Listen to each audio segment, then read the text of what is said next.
साथियों, मैं एन के मिश्रा। इसके पूर्व वीडियो जो मैं बात किया था तो बहुत सारे शब्दों को लिया था, उसी को आगे बढ़ाते हुए हम आगे चल रहे हैं। तो अगला शब्द हमारे पास आता है कि के वाई सी रोज़ आप बोलते हैं, तो इसका हिंदी में नाम है अपने ग्राहक को जानिए, है ना। अपने ग्राहक को जानिए, इसके लिए यह चैप्टर है, बहुत इम्पॉर्टेंट सब्जेक्ट है।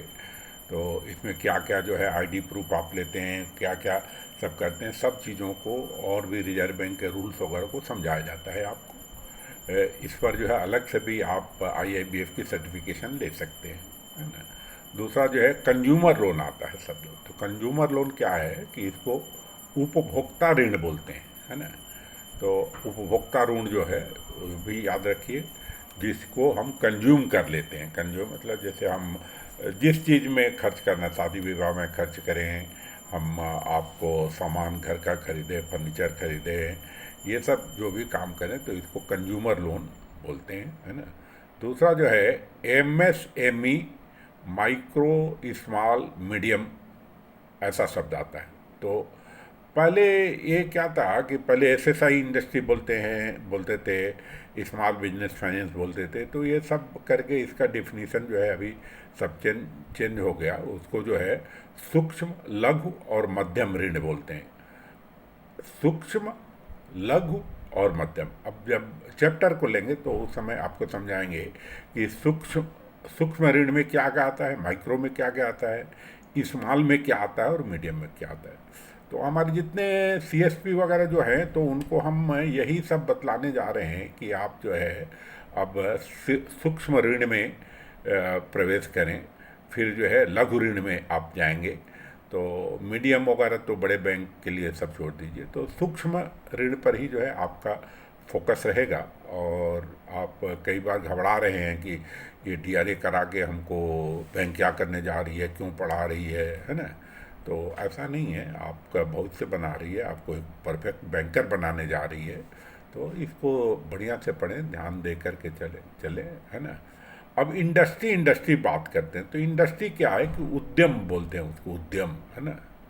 और एडवांसेस की बात करते थे, एडवांसेस को हिंदी में अग्रिम बोलते हैं, ठीक है। फिर लोनी बोलते हैं। लोनी का मतलब ये है कि उधार करता क्या है ना। तो ये समझे कि ये सब शब्द जो है, शब्द यहाँ पर हम समझा रहे हैं, हिंदी इंग्लिश कहाँ कई जगह पर एक्सप्लेनेशन भी दे रहे हैं। तो आपको जो है वहाँ पर जब चैप्टर आएगा तो आप समझते चलें, और अच्छा है फ्रेश होकर के वो करें। हमारी इस वीडियो को एक बार दो बार आप समझते चलें, फिर आप बढ़ें तो अच्छा रहेगा। लीगल शब्द आता है कि लीगल रूप क्या है, तो उसको विधिक बोलते हैं, है ना। विधिक को लीगल बोलते हैं। और एक और शब्द आता है जो कि जैसे आप DRA हैं तो उसमें प्रधान का और एजेंट का संबंध है। तो प्रधान किसको बोलते हैं, उसको प्रिंसिपल को बोलते हैं। और एजेंट जो है तो एजेंट है। तो ये जो है उसका रिलेशनशिप जो है, प्रधान और एजेंट का संबंध जो होता है वो उससे एजेंसी बनती है ना। तो और फिर ये एक आता है कि डज एंड डोंट। तो इसका मतलब है कि करणीय और अकरणीय, मतलब करने योग्य है और नहीं करने योग्य। तो करनी और अकरणी का जो है आपको समझना पड़ेगा, है ना, तब आप ये कर पाएंगे। तो चलिए साथियों, हम अगला शब्द लेते हैं कि DICGC शब्द आता है, DICGC। तो इसको ये क्या है कि निक्षेप बीमा प्रत्यय गारंटी निगम बोलते हैं उसका। तो DICGC जो है ना, इसका यही है नाम जो है। ये जो है आपके जो ऋण होते हैं उसकी गारंटी देता है, डिपॉजिट की भी गारंटी देता है ना। तो जब उस चैप्टर को पढ़ेंगे तो अच्छा से हम समझाएंगे आपको। सॉरी साथियों, रेमिटेंस शब्द आता है तो उसको हमने पहले भी समझाया था कि उसको विप्रेषण बोलते हैं। और RTGS जो है, RTGS आप हरदम पैसा भेजते समय करते हैं तो उसको तत्काल सकल भुगतान बोलते हैं, है ना। दूसरा जो है शब्द आता है कि सेफ कस्टडी ऑफ वैल्यूएबल्स शब्द आता है। तो सेफ कस्टडी ऑफ वैल्यूएबल्स में मूल्यवान वस्तुएं और दस्तावेज को जो सुरक्षित रखते हैं तो उसको जो है बोलते हैं मूल्यवान वस्तुओं और दस्तावेजों की सुरक्षित अभिरक्षा के लिए जो है उसको सेफ कस्टडी ऑफ वैल्यूएबल्स बोलते हैं, है ना। पीरियाडिक अपडेटेशन मतलब आवधिक अद्यतर अद्यतनकरण इसको नाम बोलते हैं कि पीरियाडिकल अपडेटेशन करेंगे। पावर ऑफ अटॉर्नी को मुख्तियारनामा बोलते हैं, मुख्तियारनामा, है ना। और शब्द आता है नॉमिनेशन। तो नॉमिनेशन का नामांकन बोलते हैं। हम नॉमिनेशन को मैं जब वहाँ पर आए कि चैप्टर को आप अच्छा से समझिए। आज कोरोना काल में जो हमारे बहुत सारे लोग जो है जो स्वर्गवासी हो रहे हैं तो उनके अकाउंट में यदि उनका नॉमिनेशन होगा तो जो नॉमिनी होगा उसको पैसा वगैरह सब मिलेगा, फॉर्मेलिटी बहुत कम रहेगी। अन्य में भी जैसे कि यदि मान लीजिए कि हस्बैंड वाइफ दोनों ख़त्म हो गए तो दोनों भी जो है मिल कर के नॉमिनी बनाए होंगे तो वो पैसा उनको मिलेगा। इस टाइप से नॉमिनेशन का भी रूल्स होता है।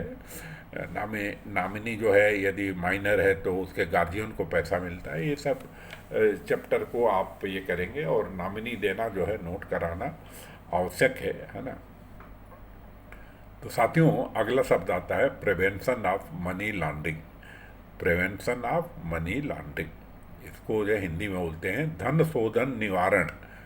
तो धन शोधन निवारण जो है ये बहुत ही अच्छा चैप्टर है। इस पर सबको जानकारी और गवर्नमेंट ऑफ इंडिया तो काफ़ी अपना इस पर एक्ट लाई है, बहुत ही स्ट्रिक्टली फॉलो होता है ना। तो इसके भी जो है चरण होते हैं, स्टेजेज होते हैं। तो उसकी हम चर्चा जब चैप्टर आएगा तब करेंगे, है ना। तो अब चलिए शब्द आते हैं कि कोऑपरेटिव बैंक। कोऑपरेटिव बैंक को क्या बोलते हैं? सहकारी बैंक बोलते हैं। और एमपी नहीं आईएमपीएस किसको बोलते हैं? आईएमपीएस तुरंत भुगतान सेवा को आईएमपीएस बोलते हैं। और विड्रॉल्स को आहरण बोलते हैं। शेड्यूल बैंक को अनुसूचित बैंक बोलते हैं, ठीक है। और ट्रांसफ़र को अंतरण बोलते हैं। तो साथियों आगे और भी शब्द आते हैं कि सेफ कस्टडी को सुरक्षित कक्ष बोलते हैं। इन्वेस्टमेंट को निवेश बोलते हैं, है ना। म्यूचुअल फंड को पारस्परिक निधि बोलते हैं। स्प्रेड को जो है लागत अंतरों का बोलते हैं, लागत अंतर बोलते हैं उसको। और इस टाइप से हम आगे देखते हैं। फिर जो है सिक्योर्ड लोन बोलते हैं। ये सिक्योर्ड है क्या? तो सिक्योर्ड का मतलब ये है कि इस पर जो है प्रतिभूति सहित ऋण है क्या, मतलब इसमें जो है प्रतिभूति दी गई कि नहीं, है ना। तो दूसरा जो है सिक्योर्ड का मतलब है निरापद होता है। और यूपीआई का मतलब जो है एकीकृत भुगतान प्रणाली बोलते हैं उसको, है ना। तो अब वो जैसे सिक्योर्ड लोन है तो सिक्योर्ड लोन तो है, तो अनसिक्योर्ड लोन क्या है? तो अनसिक्योर्ड लोन भी होता है कि उसके अगेंस्ट में कोई सिक्योरिटी नहीं ली गई है, उसको अप्रतिभूति ऋण बोलते हैं, है ना। अब उसी टाइप से हम उसका एलसी बोलते हैं तो उसको साख पत्र बोलते हैं। लेटर्स ऑफ क्रेडिट बोलते हैं तो उसको एलसी बोलते हैं, साख पत्र बोलते हैं। फिर एक शब्द आता है ओवरड्यू। और ओवरड्यू का मतलब ये है कि अतिदेय होना। जब वो दे मिला नहीं, ड्यू डेट पर पैसा नहीं दिया तो उसको जो है अतिदेय की श्रेणी में जाता है ना। ओपिनियन का मतलब होता है अभिमत होता है। अभिमत का भी चैप्टर बहुत बड़ा है, इम्पॉर्टेंट है। इसको जब चैप्टर आएगा तो आपको अच्छा से समझाया जाएगा। अभी भी हम हल्का हल्का ये समझाते हैं कि आप जो है एज ए बैंकर किसी ग्राहक के प्रति जो है कैसे अपना ओपिनियन बनाते हैं। उसकी एसेट क्या है, लायबिलिटी क्या है, तो और कौन से पैसे को उसको अभी देना है नहीं देना है। एसेट का भी क्लासिफिकेशन करते हैं कि भाई वो short term asset liquid asset क्या है, करेंट एसेट क्या है, अदर करेंट एसेट उसकी क्या है, फिक्स एसेट्स क्या है, ऐसा सब चीज़ों को देखते हैं, है ना। उसी टाइप से जो है लायबिलिटी को भी देखते हैं कि वो जो ऋण लिया है तो साल भर के अंदर कितना इंस्टॉलमेंट उसका ड्यू है, कब देगा, कैसा देगा, ये सब चीज़ों को करना, है ना। तो अब चलिए कि आ, इस टाइप से कई वो होते हैं। हम आपको जब वो चैप्टर्स आएंगे तो अच्छा से ही समझाएंगे, और अभी भी समझा ही रहे हैं, कुछ ही चीज़ का वो नहीं है। तो राइट्स किसको बोलते हैं? राइट्स, राइट्स का मतलब अधिकार, ठीक है। तो अधिकार जो है मतलब आपका कहाँ पर होगा, किस टाइप से मिलेगा, है ना।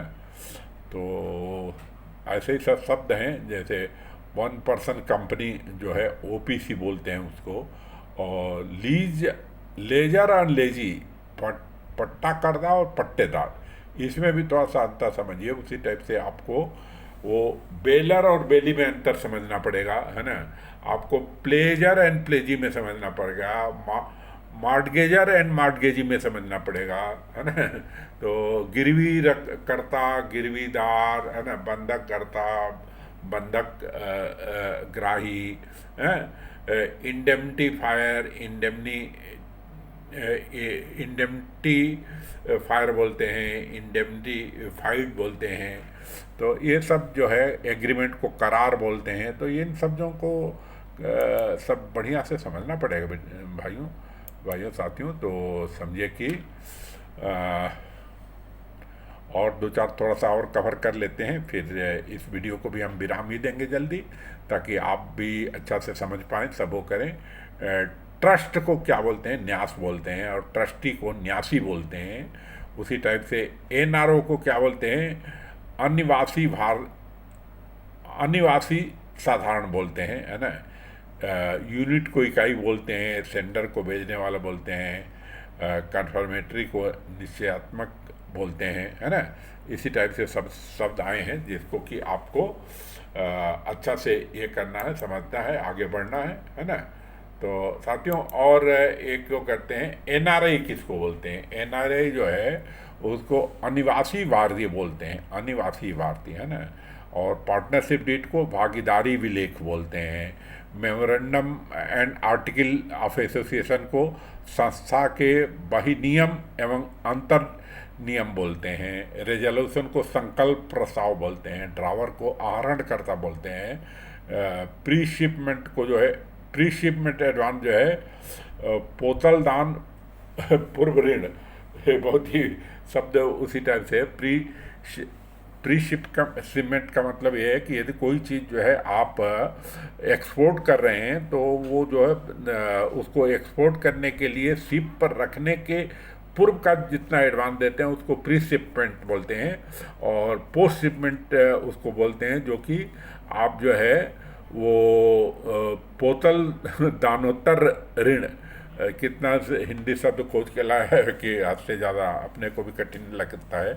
तो मगर ये समझिए कि पोस्ट शिपमेंट का मतलब ये है कि जब आप जो है माल को बाहर में भेज रहे हैं, और उस माल को जो है प्री शिपमेंट के बाद जो है पोस्ट शिपमेंट में वो कन्वर्ट हो जाता है, और जब तक उसको पहुंचने में टाइम न लगे या न लगे तो तब तक के लिए वो ऋण बना रहता है, और पोस्ट शिपमेंट में पैसा मिलने तक का, है ना।